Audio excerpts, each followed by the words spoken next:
All right, friends, it's T and I'm back with another video. And guess who it's on, man? Oh, again, my friends. JasonBlaha, Strength and Fitness. Training to failure and muscle growth. So let's review this video together, man. It's the gym slave lifting, gym slave himself, JasonBlaha. Training to failure and muscle growth. It's debatable, but I have something I want to talk about. Hey everybody, it's JasonBlaha here. I thought I would sit down and do another video for you guys and gals. I get a sip of my water first. And my beautiful radio voice for you, and let's talk about this. Radio voice, man. Why don't you get a new microphone, bro? What is that hissing in the background? Sounds like a broken refrigerator. Come on, bro. Alright, we need to talk a little bit about proximity to training failure, volume, how it all relates, and just kind of put it in perspective, because we have to look at is both the bit of experimental data we have as well as anecdotal experience in the real world. And there's no anecdotal, there's no experimental, this, that. There's two types of hypertrophy. Okay, there's more than one type, but hypertrophy just means something's getting bigger. But we have two types of hypertrophy. The two factors contribute to hypertrophy. Sarcoplasmic hypertrophy, which refers to more of an increase in muscle glycogen storage. That's the phony muscles, okay? Then you have the real muscles. Myofibrillar hypertrophy, which focuses more on the increase in myofibrillar size. All right, one is the storage, one is real size, okay? But you're going to say, well, hyperplasia is still part of this hypertrophy of myofibrillar, because without that, you can't get the myofibrillar size, can't get any bigger, because the progenitor needs to donate its nuclei so it gets bigger. That's through hyperplasia. So people are going to be like, what? You're going to get JasonBlaha says that hyperplasia doesn't exist. Well, then how do you get your muscles bigger then? You understand me? It reaches an MND size limit where the progenitor can't donate any more extra nuclei to that domain to support further muscle growth. To support it, you need more nuclei, and that's through hyperplasia, okay? It's an injurious, you have to go through an injurious effect, okay? That's how it works. So you got two types. Now let's see what he has to say about this failure to growth. As well as anecdotal experience in the real world. And here's the thing that people need to understand. That was the experience in the real world. Okay, there's two types of hypertrophy. One is based on endurance, training, chronic lifting, all right? And the other one is based on myofibrillar growth, eccentric and injurious state. There's the practical aspect, and then there is the theoretical aspect. Obviously, no, there's no practical and theoretical. There's just two types, okay? Sarcoplasmic and fucking myofibrillar. Dude, what part do you not understand? It comes to training to actual failure, and we need to understand. Let's define. Think about it. When people run to failure, they run to failure. They do sports to failure out in the field.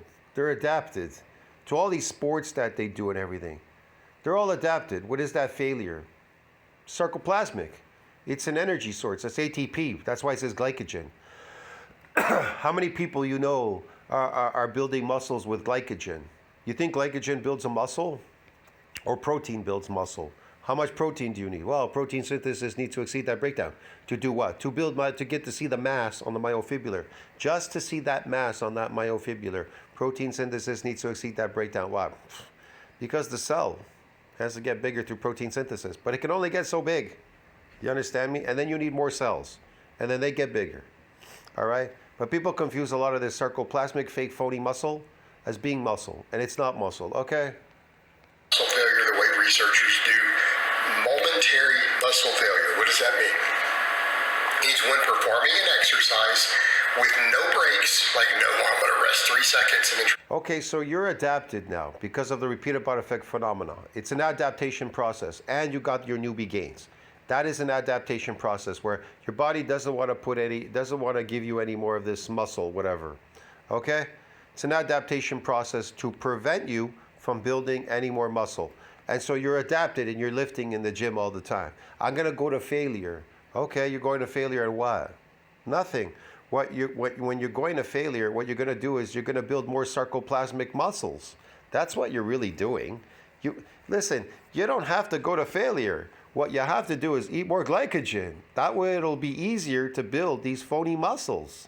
You understand me? If you want to build more of these artificial muscles, just eat more glycogen. So glycogen synthesis exceeds that breakdown. That's all you have to do. That's it. It's like muscles. You want to build muscles? Protein synthesis needs to exceed that breakdown. Bingo. And you're going to build muscles. But ain't no gym going to magically, getting us stronger is not going to get you bigger muscles. Get it? And all these kind of weird things. You understand me? Food is going to do it. Try to get another rep, the weight simply stops moving. Okay, that's it. Either you simply cannot complete the rep without cheating. Usually the rep before that. Yes, I can't complete the rep without cheating. And what about it? I went all the way to the end so I could get better at doing something. I'm getting better now at failing. I'm getting better at failing at my reps. That's great practice, yeah. The bar slows down. So when you're bench pressing, right, like we have a good cadence and then it grinds slow. You know, it takes an extra second or two sometimes to lock that rep.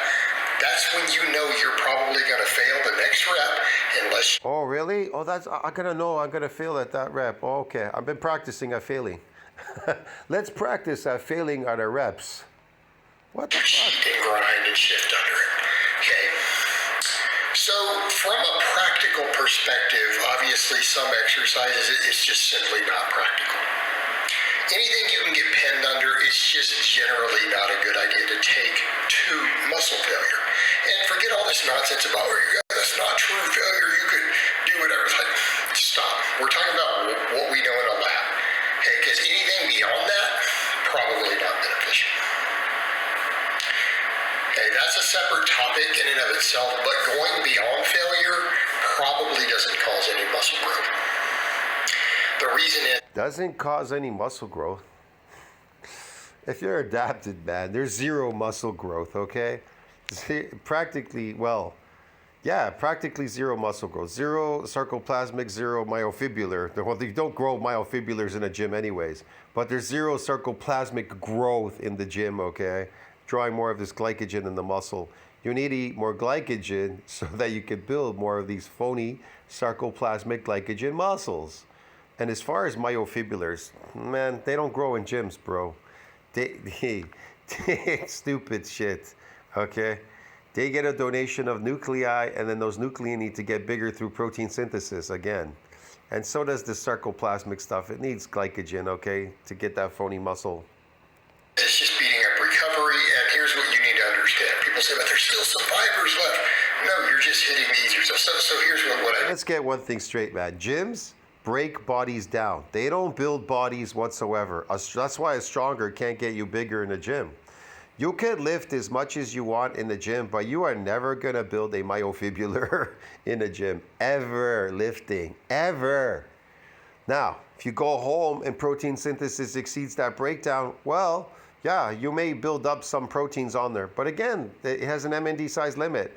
The fiber can only get so big. That's why people who are eating shitloads of protein and who are lifting and trying to take it seriously keep going to the gym. That's why they go, I must be a hard gainer. I reached my genetic limit, blah, blah, blah, blah, blah. They don't understand. You reached an MND size limit. You need the progenitor now to give you a donation of nuclei again, like you did when you first came into the gym as a new beginner. You were unaccustomed, untrained. See what I mean? So you need to get another donation of that, and then protein synthesis needs to exceed that breakdown. Yeah. You understand? You understand, man. Jesus. If you're doing a bicep curl to failure, right? Curling to failure, then you can't get one more, right? Guys are like, well, you could do partials at the bottom. Well, because they're easier, okay? You've already fatigued the highest threshold muscle fibers, the ones with the most growth potential. See, I fatigued them with the most growth potential. I fatigued the muscle fibers with the most growth potential to absorb more glycogen in there. I fatigued them. Like a marathon runner. What do marathon runners do? Glycogen load. Glycogen. Everybody's glycogen loading. What do they have all these drinks and all these packs and things that you drink? Soccer players, football players, everybody. They're all recovering from their sports. Why are they recovering from sports? What are they recovering with? Glycogen. Glycogen. Yes, that's right. See, when people say I'm what do you call it? I'm recovering. That's sports. You recover. Bodybuilders, they don't recover. They build. They grow. They don't recover. So if you're listening to people in the gym and they're saying, I gotta go and I gotta recover. Oh, I get it. So you could come back and fail again. I gotta train to failure, bro, because I gotta come back and train again and fail. Because I'm failing all the time anyway. So I might as well recover and come back and fail again. All over again. Just like this guy right here. This bald-headed guy that you're looking at, Blaha, is failing on a daily basis. You understand me? He's an endurance athlete, endurance lifter. He's an endurance lifter, okay? Just keep in mind as you go up the rate coding chain, the slowest twitch fibers have the least potential for growth. Okay? They have the least potential for growth. They do, but the problem is they reached an MND size limit, so they don't grow anymore. They're not like fat cells, okay? Or sarcoplasmic. Sarcoplasmic hypertrophy has no MND size limit, neither do fat cells to triglyceride. They could get exponentially big forever, okay? And as we get bigger over time, they tend to max out, meaning, so it is. Makes sense to you people out there? You people who don't have a brain out there? Muscle cells have an MND size limit for a reason. Do you understand me? They take up a lot of energy because you need them to move around with. Yeah, your body is not just going to give you so much muscle, okay?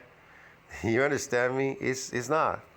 You have to do something very specific to get your body to give you it. And it isn't just lifting a weight or I'm going to do isometrics. I'm going to jump up and down. I'm going to go do some aesthetics. It is going to give me some muscles. It doesn't work like that. You got to injure those muscle fibers. You have to injure them. And they don't happen often. It can only happen within a 7 to 10, 14-day period that they can actually get injured again.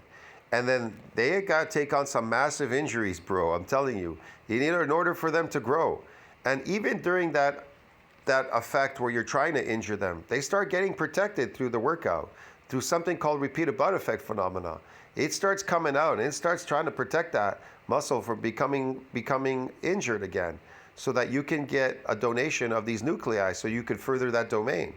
Yeah, it's a painful event, and a lot of you lazy people won't do it anyway, so I know you won't. And then you need to eat, you need money. So protein synthesis needs to exceed that breakdown when they're injured.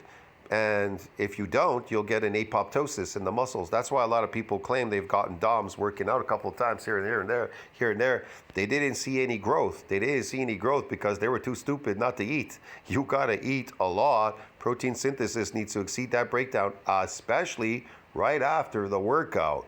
You need to eat for hours. Yeah, man. Happening. One of the reasons muscle growth really slows over time is that not all muscle fibers at any given hormone profile, meaning the amount of stuff in your body, which for most people is what you're producing naturally, unless you're adding stuff, and that declines over time as you get older. Okay. What you find is that It does? Oh, hell, man. We didn't know that, Jason.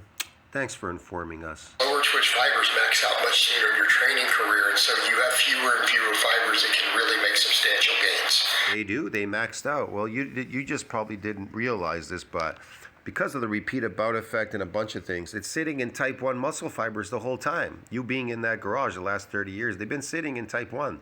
That's why you look so small. You've never built any muscle because you're an endurance athlete. You understand me? Type 2 muscle fibers, your body is not going to give you that. You have to do something specific and injure them, but you're not willing to do that. And you already missed the cut, bro. It's over for you. Unless you add stuff. Okay. In which case, then those other fibers can get some extra growth. So that seems to be what the data seems to suggest. So what you find is that once you hit failure, you've already hit the highest threshold fibers and they won't fire again because they have limited use. They can only really do a few reps. And then they're done. They're too fatigued. You've created so much tension in them that they're finished. And so you need easier reps to do it. So that's why if you rest a few seconds, you can do another rep or two. But keep in mind, you were able to move that weight without hitting the upper threshold fibers. If it's an 8 or a 10 or a 12 rep set, those first few reps were easy, right? You didn't even... You're able to hit those lifts now because your body's compensating you with androgen receptor strength, okay? It's what it does, man. It gives you more of these receptors. They widen. They could take in more hormones, giving you more force production, okay?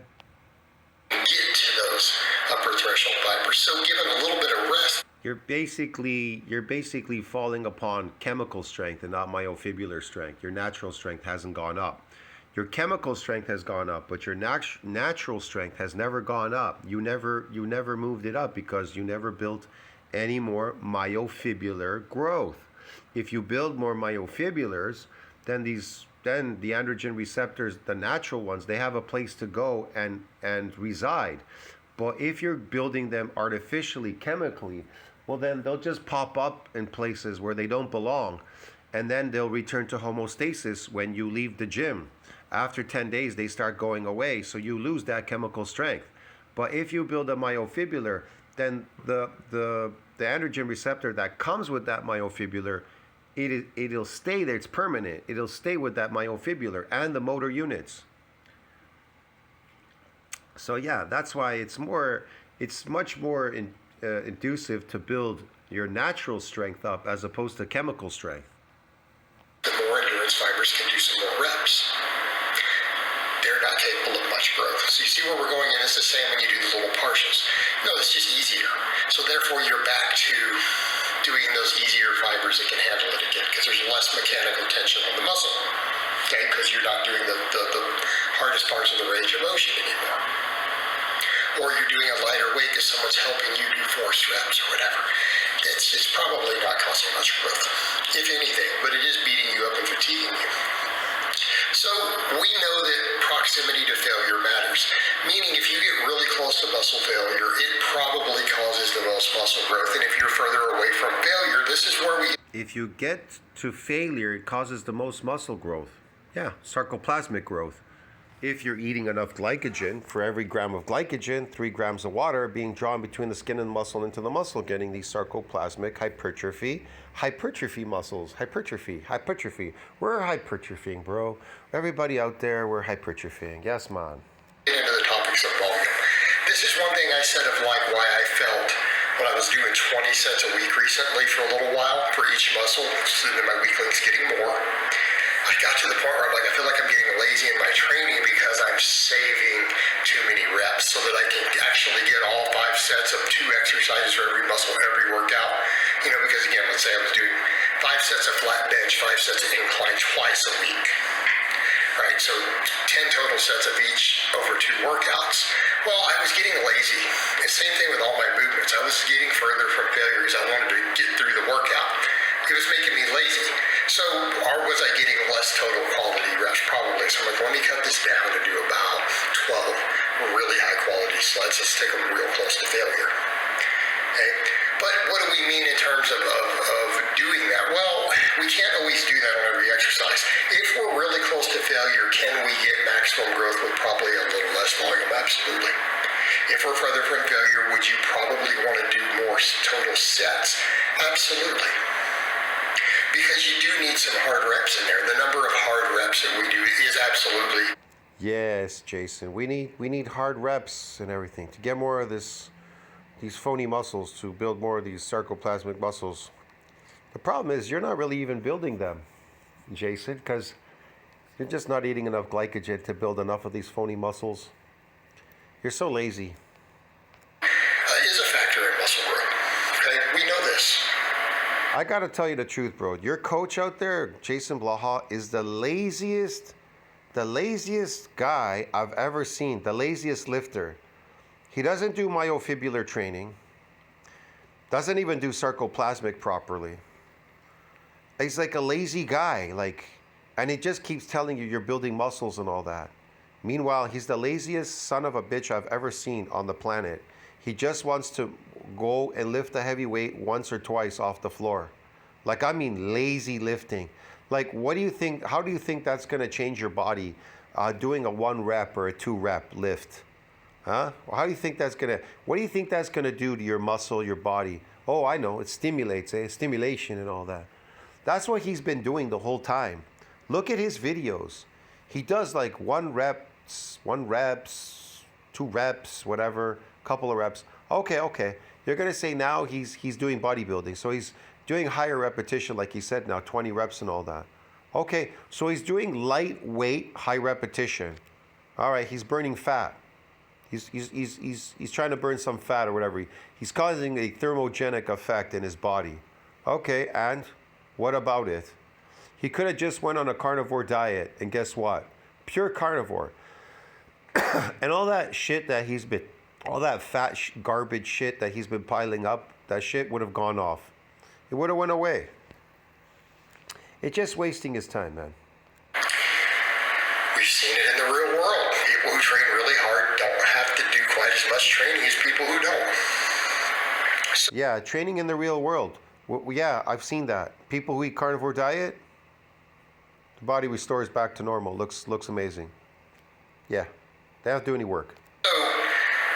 what are our practical limitations, though? It's called working smart and not working hard, but you work stupidly. That's why you never accomplished anything. You never accomplished anything other than you lifted a heavy weight in your garage in your prison, 1 rep, 2 reps, okay?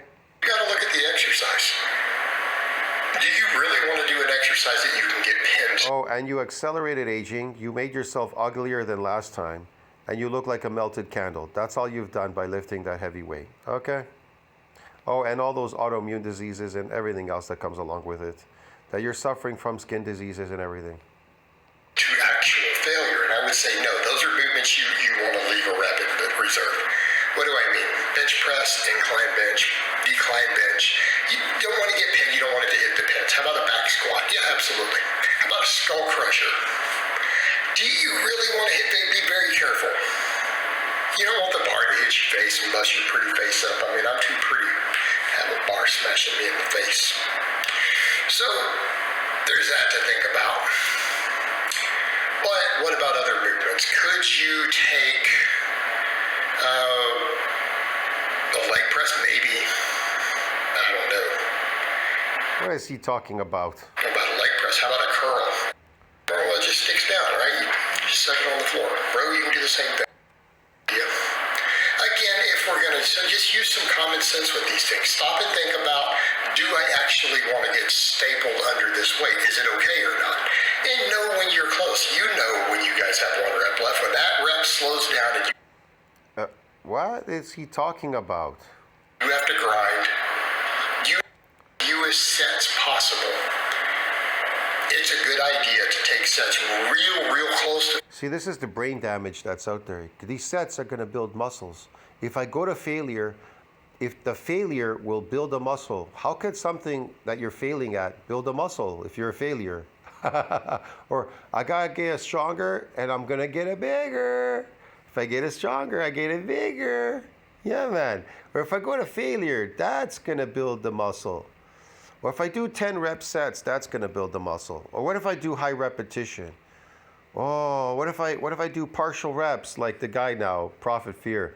He moved into the bizarre zone. He's like, well, I got to do these partial reps. That will probably finally build my muscle.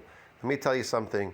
You could go to the gym forever doing pyramid scheme lifting, to failure, lifting heavy in the gym, lifting forever and lifting hell.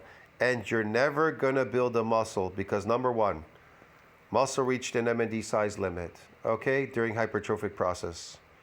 Progenitor can no longer donate any more extranuclei to that domain to support further muscle growth. That's number one. Number two, protein synthesis needs to exceed that breakdown. None of you are eating in an anabolic growth state to grow muscles. They have to be in an anabolic growth state. When fat people get fat people get fat because they're eating in an anabolic growth state. They're in an anabolic growth state and their fat is growing.